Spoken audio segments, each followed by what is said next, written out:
Hello and welcome again your YouTube सहेली channel. जब आप बेबी प्लानिंग कर रहे होते हैं उस समय कुछ ऐसे मिस्टेक्स हो जाती हैं अनअवेयरली, जिससे कि प्रेगनेंसी नहीं रुक पाती है। फ्रेंड्स, आज जो अमेजिंग टिप्स बताने वाली हूँ वो बहुत इंपॉर्टेंट है, तो आप इसे पूरा देखें एंड आपको लगता है कि फैमिली में किसी को इसकी नीड है तो इस वीडियो को शेयर जरूर करें। सबसे पहली बात है कि आपके पैर जो हैं, पैर के तलवे जो हैं वो ठंडे नहीं होने चाहिए।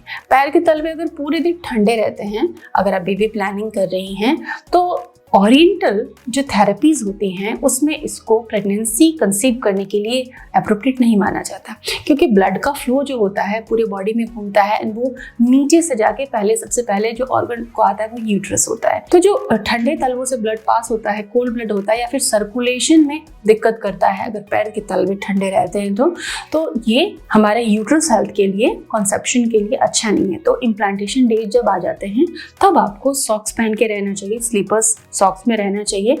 इंश्योर कर लेना चाहिए कि हमारे पैर के तलवे गर्म रहे। सोते समय हम बेड पे होते हैं, हमारे पैर के तलवे ठंडे नहीं होते हैं, लेकिन जब हम दिन भर एक्टिव होते हैं तो पैर के तलवों को गर्म रखना है। दूसरी इंपॉर्टेंट चीज है जिसे हम पता नहीं लगा पाते यूं डायरेक्टली देखकर कि हमें आयरन, कैल्शियम, विटामिन D3 की कुछ डेफिशिएंसी, हाँ कुछ सिम्टम देख सकते हैं। तो एक बार अपना विटामिन प्रोफाइल भी जरूर टेस्ट करा ले अगर आप बेबी प्लानिंग कर रहे हैं, बिकॉज विटामिन प्रोफाइल भी आपकी अनएक्सप्लेन्ड इनफर्टिलिटी को भी बता देगी कि ये डेफिशिएंसी इस वजह से आप कंसीव नहीं कर पा रहे हो। क्योंकि बहुत सारे ऐसे लोग हैं जिन्होंने काफी ट्रीटमेंट करा दी लेकिन उनको आज तक पता ही नहीं चल पाया कि कंसीव हो क्यों नहीं रहा। बाद में पता चलता है कि डेफिशिएंसी रिगार्डिंग इश्यूज थे।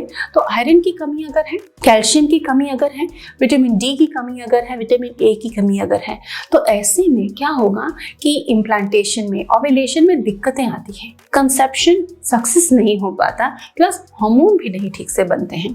तो इंश्योर करें कि आयरन, कैल्शियम, विटामिन D3 की आपको कमी नहीं अगर है तो इनके सप्लीमेंट्स लें, इनसे प्रचुर जो फूड आइटम्स हैं उनको आप खाएं। और मैंने इन सभी न्यूट्रिएंट्स पे अलग अलग डाइट क्या खानी चाहिए उससे रिगार्डिंग वीडियो शेयर किया है, तो चैनल पर जाएं, इन सभी से रिलेटेड वीडियोस को देखिए, सीखिए कि क्या डाइट में बदलाव करना है आपको। स्लीप इश्यूज, आज के टाइम में स्लीप इश्यूज काफी ज्यादा होने लगे। कई लोगों को रात को बेड पे तो लेट जाते हैं पर नींद नहीं आती है।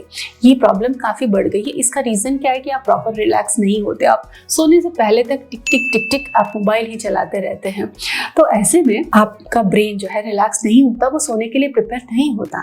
तो डिजिटल एक्सपोजर को थोड़ा कट करें, थोड़ा रिलैक्सेशन करें, शांत म्यूजिक सुने, थोड़ा सा बुक रीड करें।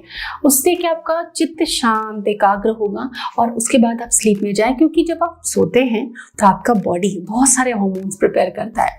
वो हार्मोन जो आपको रिलैक्स रखते हैं, वो हार्मोन जो आपके तनाव को कम करते हैं, वो हार्मोन जो आपको संतुलित रखने में हेल्प करते हैं।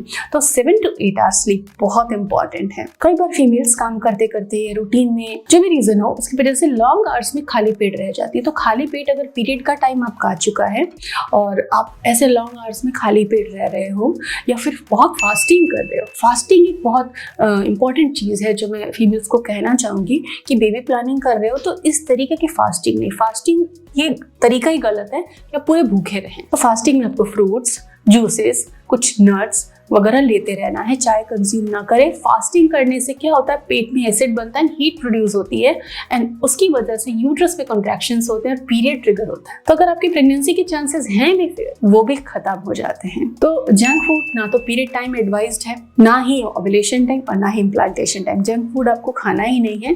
सेम टेस्ट टेक्सचर की चीज आप घर पे प्रिपेयर करके खा सकते हो और फूड क्रेविंग आपको बिल्कुल नहीं होगी अगर आप प्रोटीन और संतुलित आहार खा रहे हो।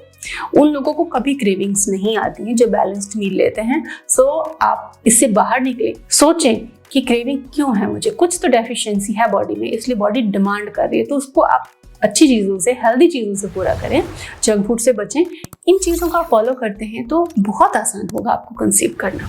ट्राई करें और हमें भी शेयर करें अपने अनुभव। Thanks for watching.